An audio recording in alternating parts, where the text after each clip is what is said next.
Hey guys, thought I'd just do a short video on the current state of my winder. It's in my trusty Badul. This is my second Badul and second version of my winder in it. Went through several versions here in the last 2 years, and I think I've got it working pretty good. Nice light frame, made of phenolic. I like working with it because it cuts on my CNC router really well. Just powered by a little brushless motor, and then there's a little, you can see down in there, a little circuit board. That's one of the prototype boards, but I just had a bunch of custom circuit boards made in China to make life a little bit easier in soldering that up. So there's 3 main components on that board. There's a control module, or a PC module controller that does the logic within, and then there's a amp sensor unit on that board as well. And then the third component is just a speed control, ESC, to run this. And basically the requirements are you need 2 channels. One just to say, okay, go ahead and reel. 1 channel coming out of your receiver, and as soon as that goes above 1000 PWM, I believe I have it set to, basically any switch that would go high is going to be acceptable to initiate a wind. And then second is, of course, the release mechanism, and I'll show you that in a second when I pull the line out. I've got it just set up temporarily here. I'm not going to fly right now, and I got 2 2S lipos and storage charge, and my radio might scream at me a little bit because they're low, but we'll demonstrate a wind. Let me pull the line out. Actually, I'll do it a little bit live here. As you see, whoever is hooking up the tow line just grabs a hold of the birdie. I've always really liked this birdie to help fly it kind of over the tail. As you can see, the wind kind of lets it fly and gives a little pull pressure on it so that it winds a little nicer. And it actually always winds a little nicer in the air than it does on the ground. So I'm going to pause the video and I'll pull this all the way out. Alright, the winder is set up to have 100 feet of paracord, the 550 paracord. Gone through a couple different types of paracord. I like the 550 because it's got a large enough diameter to wind up on the reel nicely, so it rolls over and then fills the reel nicely. So the winder is set up for 100 foot of paracord. That's just pretty standard for what we run.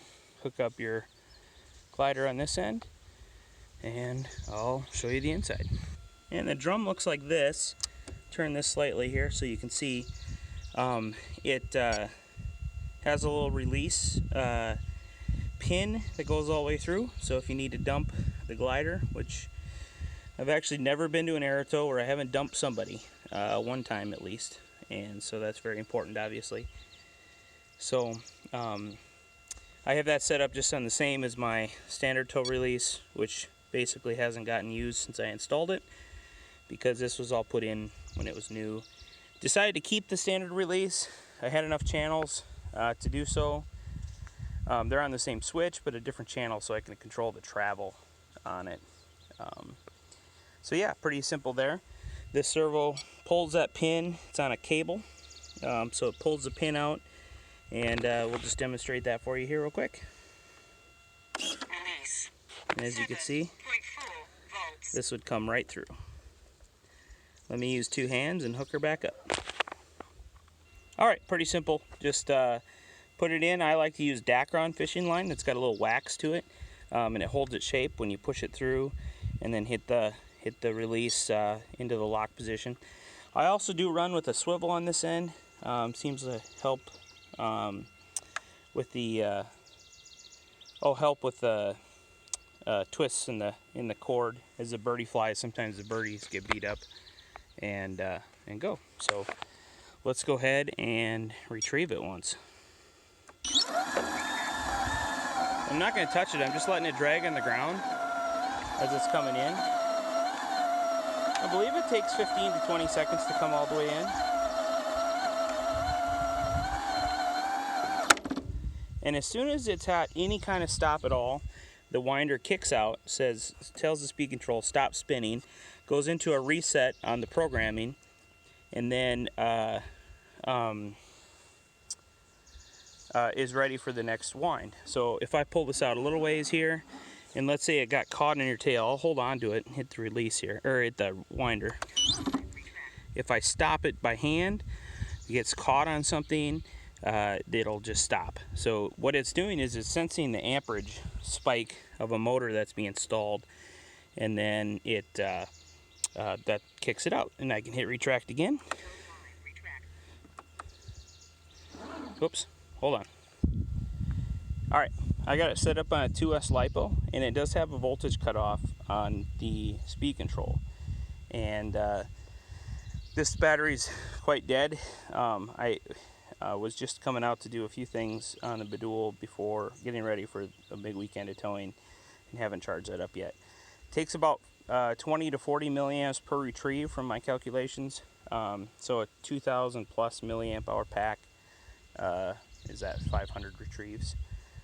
So should last maybe a whole weekend of towing. So any questions at all, let me know. I am it's kind of been a long project and a lot of iterations, and I'm pretty happy the way it's turned out. Thanks, guys.